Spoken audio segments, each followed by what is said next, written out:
warahmatullahi wabarakatuh.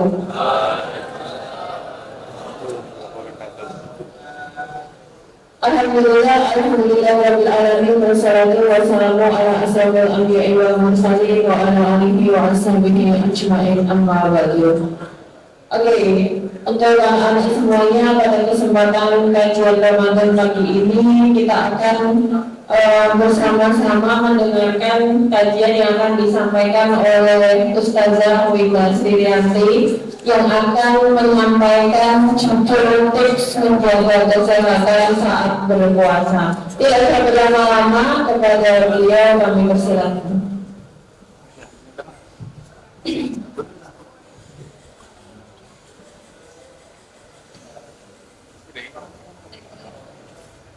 Ya, Bismillahirrahmanirrahim. Assalamualaikum warahmatullahi wabarakatuh. Yang saya hormati Bapak Kepala SMK Islam Surakarta, yang saya hormati rekan-rekan guru serta karyawan dan karyawati yang hari ini mendampingi anak-anak dalam kajian pagi di Ramadan ini.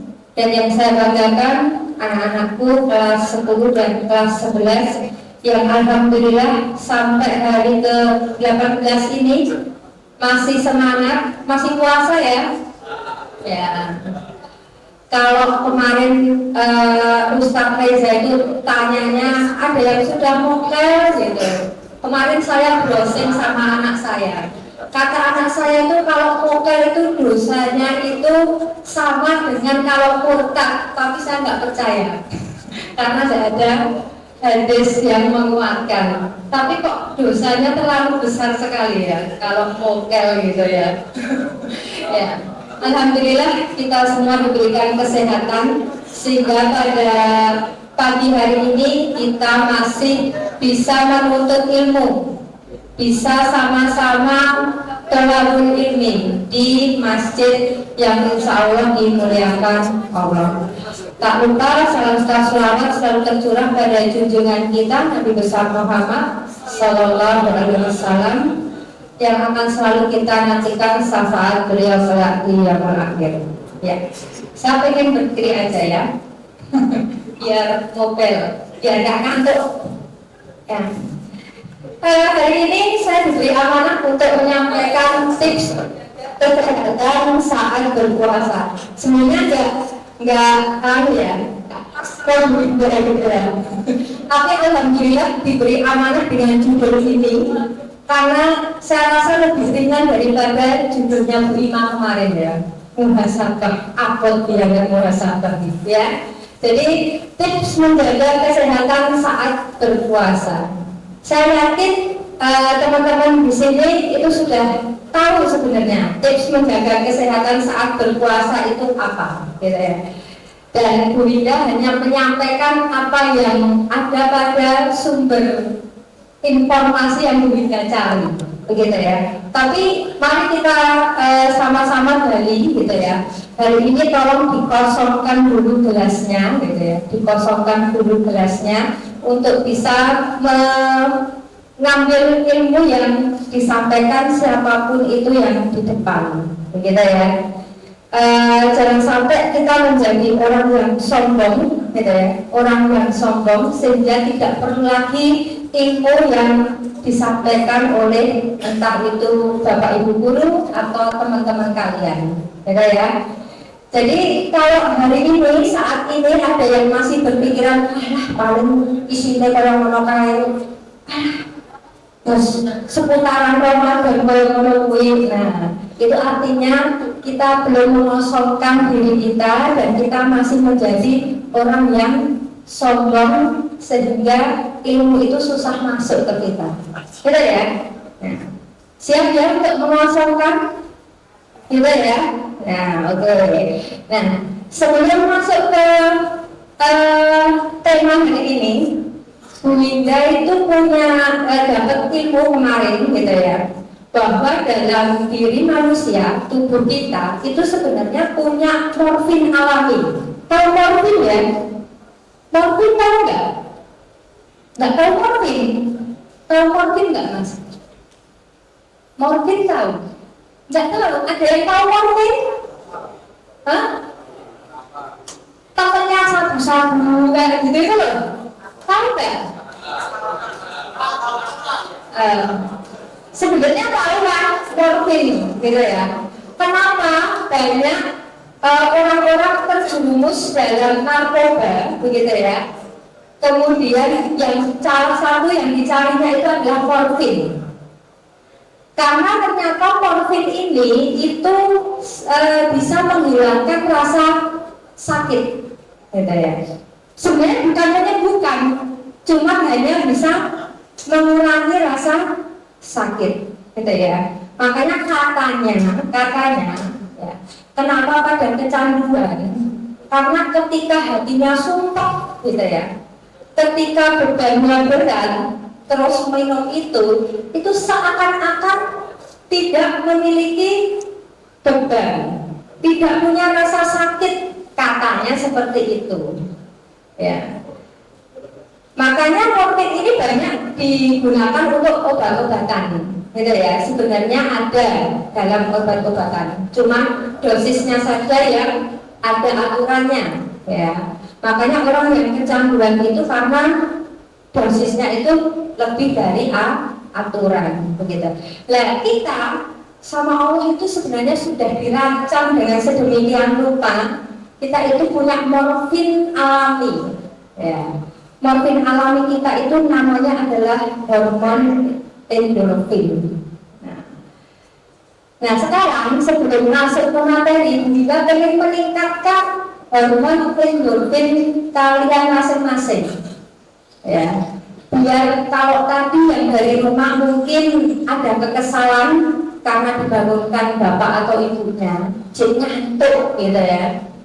Itu hari ini agak terlegakan karena hormon endorfinnya ditingkatkan, gitu ya. Jadi unsur morfin dalam tubuhnya itu ada, mengurangi kesumpahan tadi, gitu ya. Mungkin yang tadi berangkat dari rumah itu ada kekesalan mungkin dengan saudara, kemudian masuk ke sini ketemu teman dijahilin, gitu ya. Nah, untuk mengosongkan Winda pengen kalian berpasangan dengan sampingnya coba dan berhadapan-hadapan. Ya, nah, berhadapan dengan sampingnya. Coba contohnya Noval sama Arya ini. Nah, depan gitu. Ya, bisa? Ya, mas kelas 11, mbak, berhadapan dengan sampingnya, berpasangan dua-dua. Mas Alkan masih sibuk? Ya. Ya, di sini tidak beranjak untuk belok ke kanan atau ke kiri. Nah, ya. Mas Putra sampaimu siapa yang dikirnya terlalu khusyuk? Ayo berdampingan. Ya, ada hadapan dengan sampingnya tolong. Ya, berhadapan dengan sampingnya, berpasangan. Ya, belum boleh kalau belum punya pasangan sendiri-sendiri. Di sini sudah. Kamu sama siapa?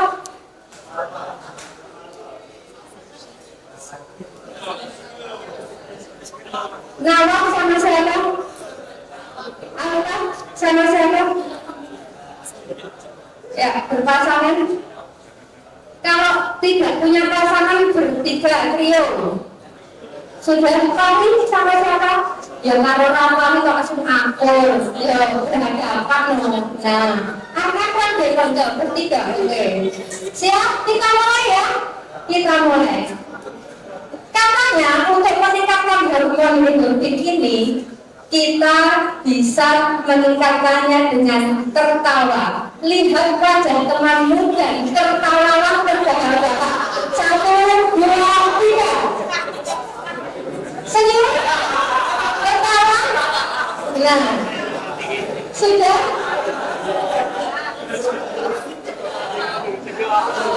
Ya, bayangkan yang lucu dari temanmu.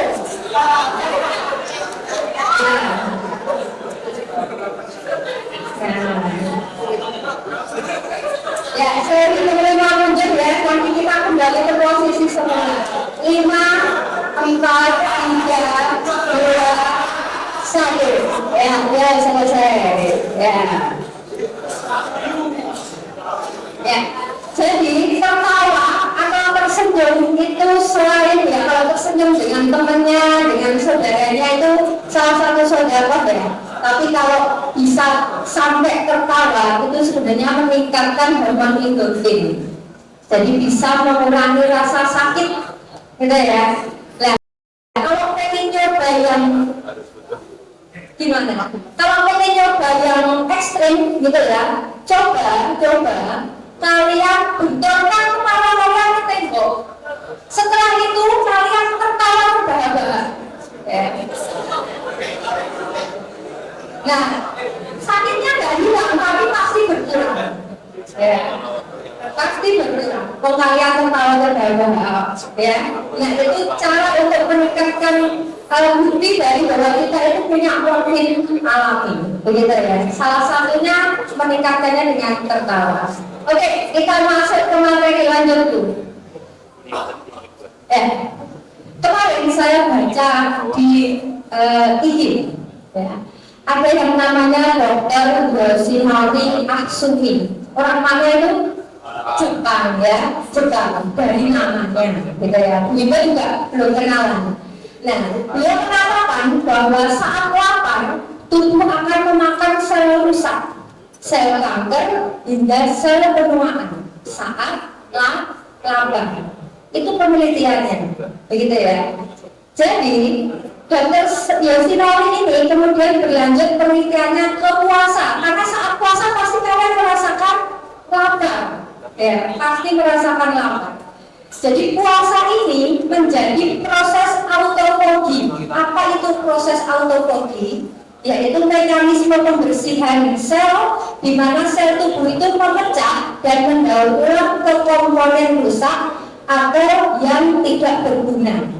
Jadi ketika kita lapar, itu sebenarnya sel dalam tubuh kita itu makan sel-sel yang rusak dan yang tidak berguna.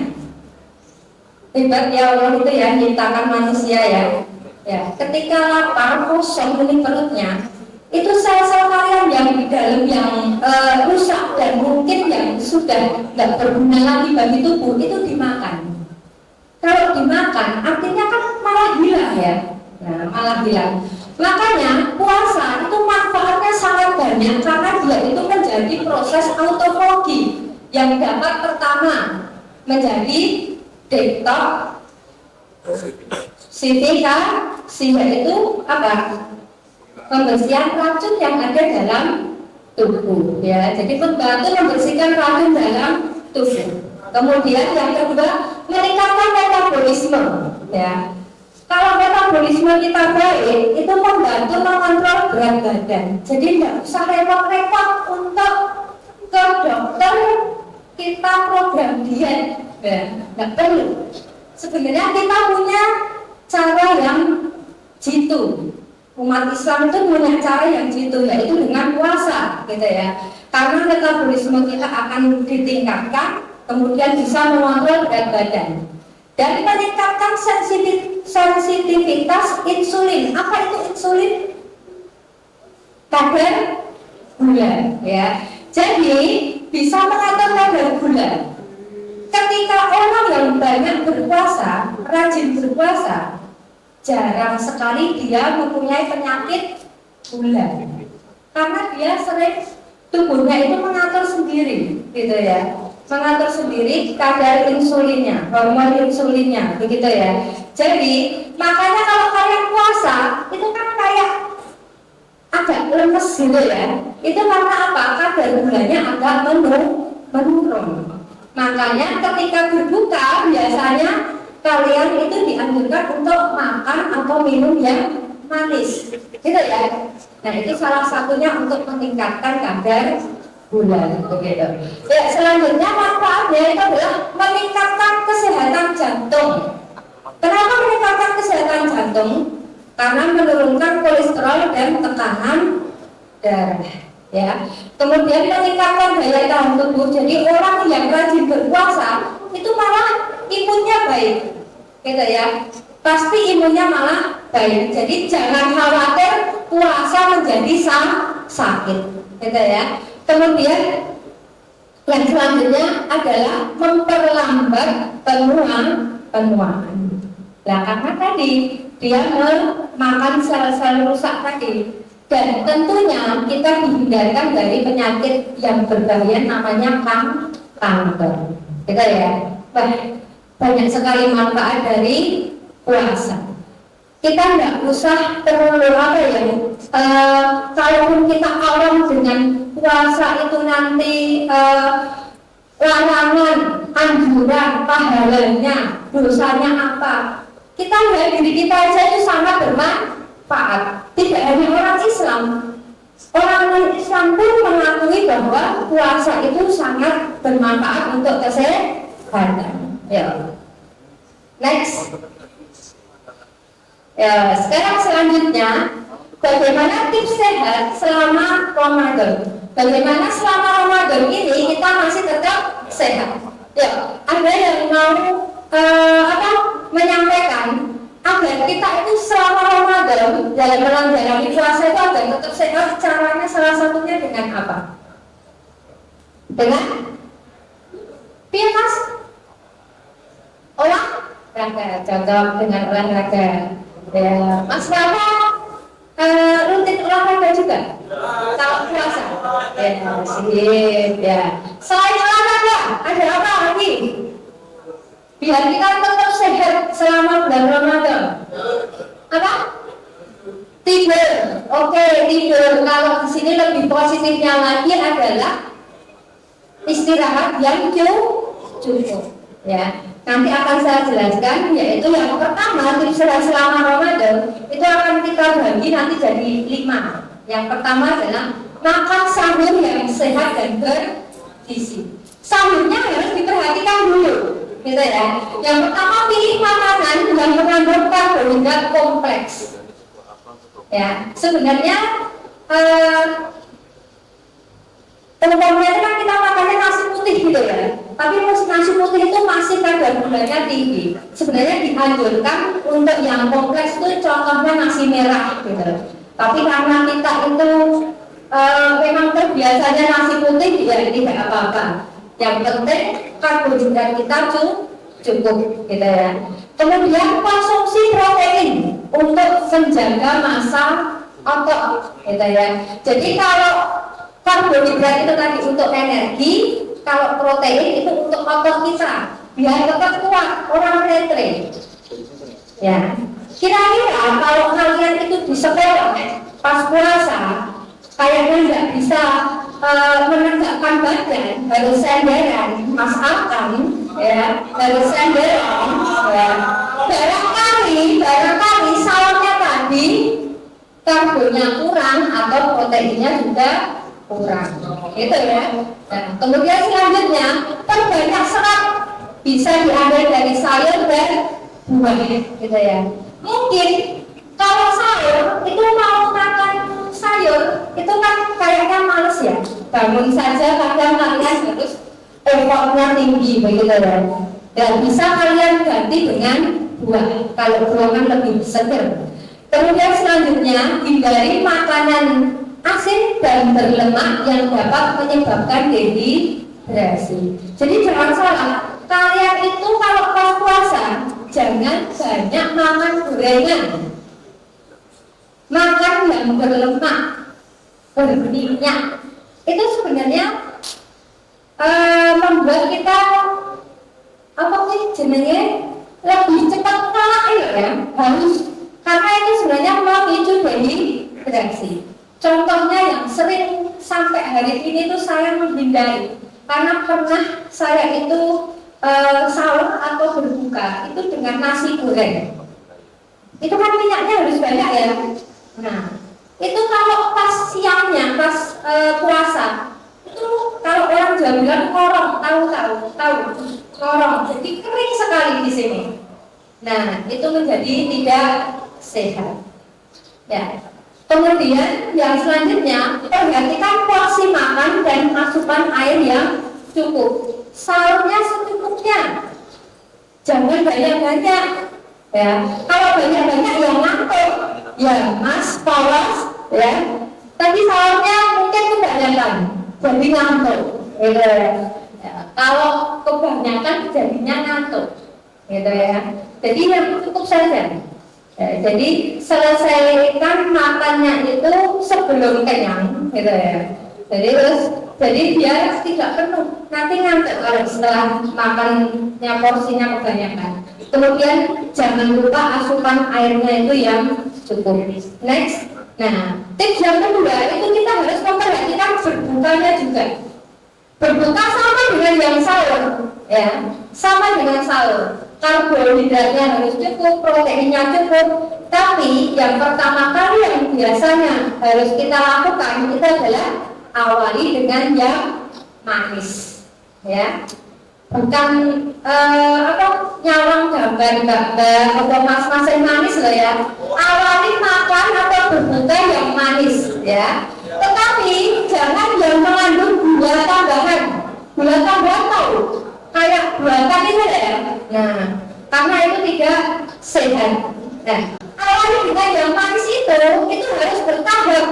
Jangan langsung yang berat, ya. Tapi makanan yang ringan dulu. Kasihan kalau langsung kalian makan terus yang berat, itu kasihan apa ya? Yang kerja di dalam lambung itu loh, yang ngunyah, yang melembutkan makanan gitu ya. Karena langsung yang berat, posisi perutnya kosong. Bayangkan kalian tahu printer ya, printer beberapa hari nggak dipakai misalnya gitu. Terus kita pakai langsung ngeprint 20 lembar misalnya gitu, tanpa bertahap. Ya, biasanya error gitu ya. Nah, sama. Ya. Jadi kita harus mencintai apa ya, usus kita gitu ya, bukan dengan Yakult, tapi setidaknya kita bisa bertahap dalam berbuka gitu ya. Jadi yang ringan dulu, baru nanti space-nya itu biar kalau orang Jawa bilang itu bersih gitu ya, biar kosong lagi dulu baru yang berat gitu ya. Kemudian sama, hindari juga makanan berlemak dan hindari juga makanan yang terlalu pedas. Nah, repot kalau kalian itu makan yang terlalu pedas, terus perutnya itu nggak kuat. Nah, pas puasa harus menahan lapar dan menahan haus. Kalian bolak-balik ke kamar mandi, repot ya, lemes. Ya, sudah tidak ada asupan malah betok terus, gitu loh. Ya, jadi jangan atau hindari makanan yang terlalu pedas. Ya, ya. Dan yang ketiga, tetap terhidrasi dengan baik. Nah, ini kenapa poin ini disendirikan? Karena penting sekali, ya, penting sekali, yaitu jangan sampai ketika puasa itu kita dehidrasi. Nah, tipsnya itu adalah minum 8 gelas air per hari dengan pola itu 2 gelas saat berbuka, 4 gelas antara berbuka dan sahur, dan 2 gelas saat sahur. Ya. Jadi tips kalau kalian hafal Al-Quran itu per setelah sholat itu berapa lembar. Nah, ini tips agar kalian tidak dehidrasi. Kayaknya lumayan gampang ya. Setelah berbuka itu 2 gelas. Oh, gampang ya, 2 gelas. Kemudian antara berbuka dan sahur, mungkin setelah kalian pulang dari sholat tarawih sampai malam gitu mau tidur, bolak-balik minum gitu ya. Aktivitas sampai terus minum 4 gelas. Kemudian setelah sahur, sebelum imsak atau sebelum subuh itu 2 gelas. Insya Allah cukup agar kita tidak dehidrasi. Kemudian selanjutnya, hindari minuman berkafein seperti kopi, teh berlebihan karena dapat menyebabkan dehidrasi. Nah, biasanya kalau kopi itu mungkin yang cocok ya. Kalau teh itu sudah kayak tradisi. Pas adhan itu enaknya minum teh panas, manis gitu ya, itu tidak apa-apa, tapi ya harus diatur, tidak boleh banyak-banyak gitu ya. Jadi secukupnya, karena ternyata ya yang saat ini beredar 14 jam kita menahan haus lapar itu hanya berapa menit kita negur air sama makan makanan ringan aja sudah hilang rasa lapar sama hausnya. Jadi teh hanya segelas kecil aja itu sebenarnya sudah cukup ya, menghadirkan gula ya, kadar gula yang mungkin hilang pas kita puasa tadi. Kemudian selanjutnya konsumsi buah yang kaya air, semangka, mentimun ataupun jeruk yang airnya banyak. Nah biasanya yang populer ya semangka ini seger gitu ya. Nah itu tips yang ketiga ya Bu ya. Nah selanjutnya yang keempat, menjaga pola tidur. Nah menjaga pola tidur. Tadi ada yang bilang bahwa tips untuk menjaga kesehatan itu adalah tidur, iya enggak? Iya kan? Nah, tapi tidurnya juga harus diatur. Bukan karena berpegang pada apa ya? Apa ya gula yang lebih baik? Apa tidur saat puasa itu adalah ibadah. Nah, terus kalian sepanjang puasa itu terus tidur, benar ya? Nah, pola tidurnya itu tidur cukup 6-8 jam sehari agar tubuh tetap segar, ya. 6-8 jam saja sehari. Kemudian hindari begadang yang tidak perlu. Ya. Begadang itu boleh pas puasa, pas Ramadan, mungkin sampai jam 10 karena kalian baca Quran. Nah, setelah itu tidur, bangun lagi pas sahur. Ya. Tapi yang dilakukan saat ini kebanyakan, saya tahu anak-anak sekarang itu mana juga punya anak seusia kalian, gitu ya. Itu kebanyakan ya handphone yang dipegang. Ya. Sokok-sokok dalam handphonenya itu ada Al-Qur'annya, dia baca gitu. Ya ternyata enggak, dinilai kayak gini, berarti apa? Oh, Masya Allah, Alhamdulillah ngaji.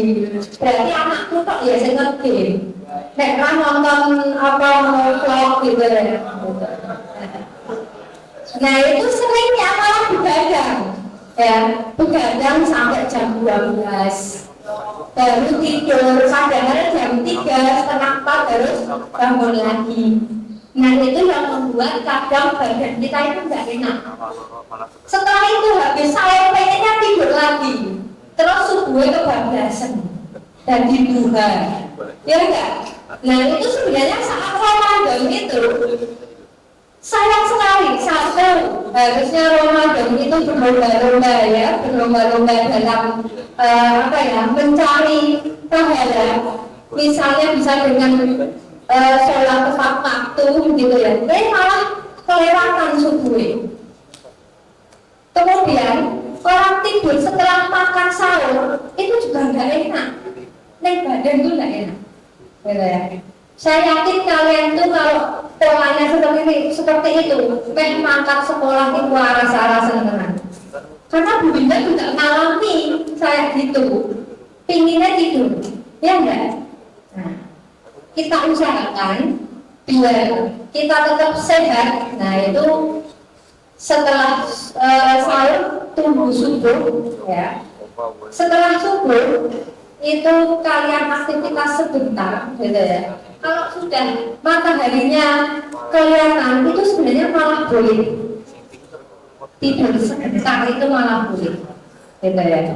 Telah kalau ya sebentar mas lem gitu ya, itu malah boleh. Tapi kalau sinar mataharinya sudah agak kelihatan gitu ya.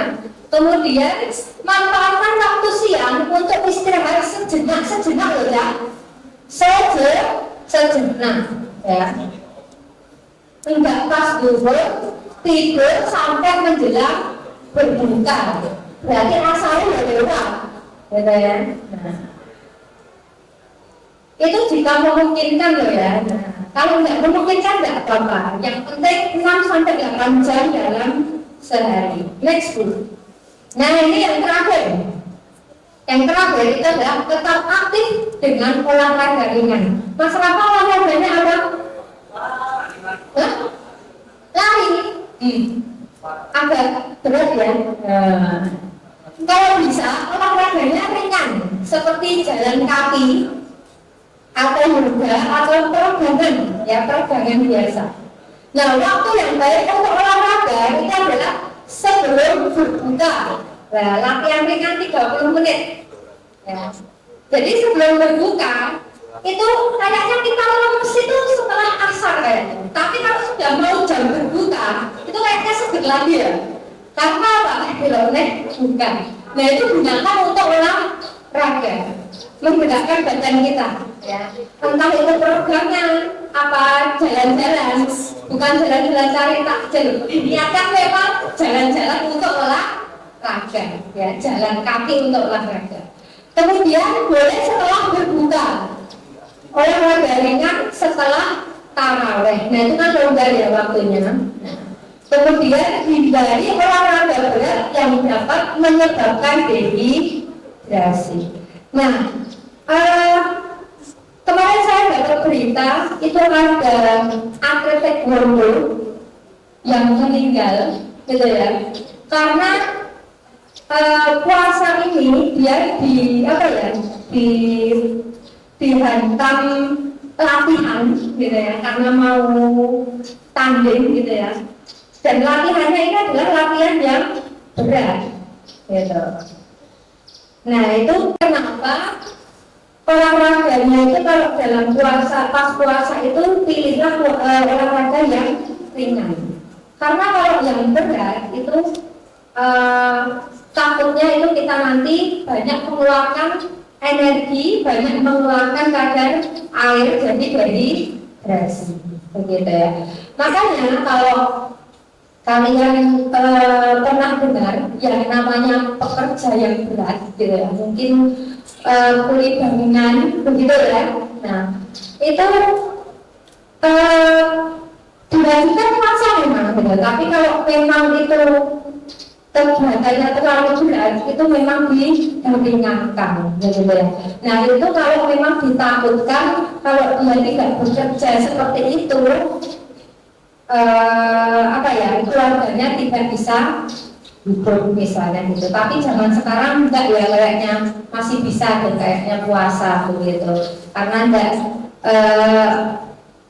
terlalu tapi tergantung orangnya masing-masing ya, gitu ya.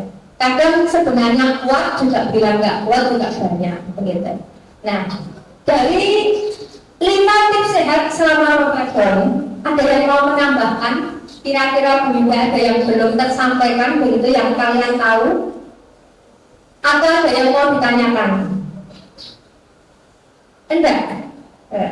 Nah, kalau yang dari 5 ini yang sudah kalian lakukan, ya, yang sudah kalian lakukan, tadi kalau Mas Rafa olahraga, oke. Kalau yang di kubu sini, biasanya yang sudah kalian lakukan apa? Tidur, ya, yang lebih gampang tidur gitu ya. Selain ada unsur ibadahnya begitu ya.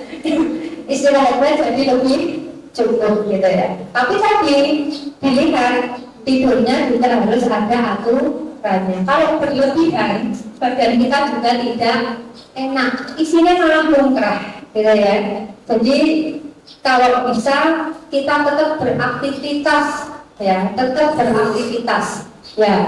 istirahat ya secukupnya. Next dulu. Nah, ini kebiasaan yang harus dihindari. Dari yang tadi perlu kita lakukan agar kita tetap sehat di bulan Ramadan saat berpuasa. Nah, ini di notes kebiasaan yang harus dihindari. Mungkin ini kesimpulan dari yang tadi sudah saya sampaikan ya.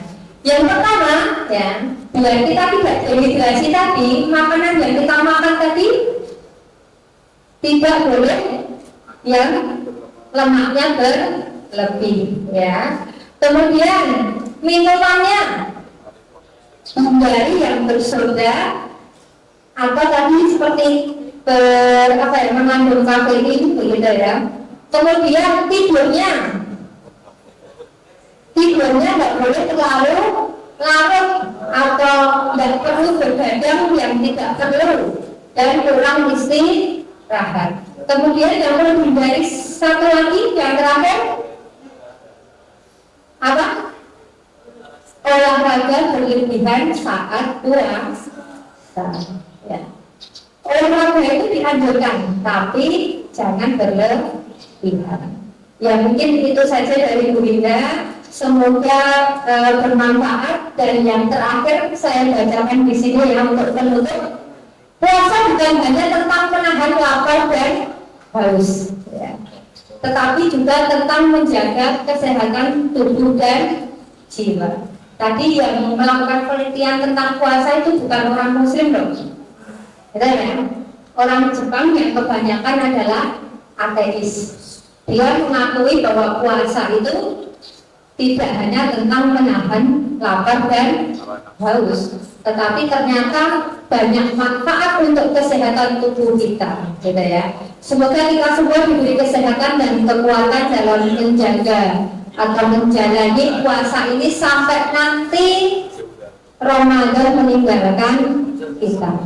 Ya, tinggal 2 hari lagi kita masuk ke 10 hari terakhir. Harus dikencangkan ikat pinggangnya, duduk setute ini terus kencang gitu ya, gitu ya. Tapi lebih diperbanyak ibadahnya, lebih kemarin muhasabahnya saat kalian ikut iktikaf. Nah coba muhasabah dari 20 hari kita berpuasa itu yang perlu kita perbaiki apa sehingga di 10 hari terakhir itu insya Allah kita mendapatkan Lailatul Qadar. Ya, mungkin ini saja dari Bu Linda. Saya akhiri. Wassalamualaikum warahmatullahi wabarakatuh.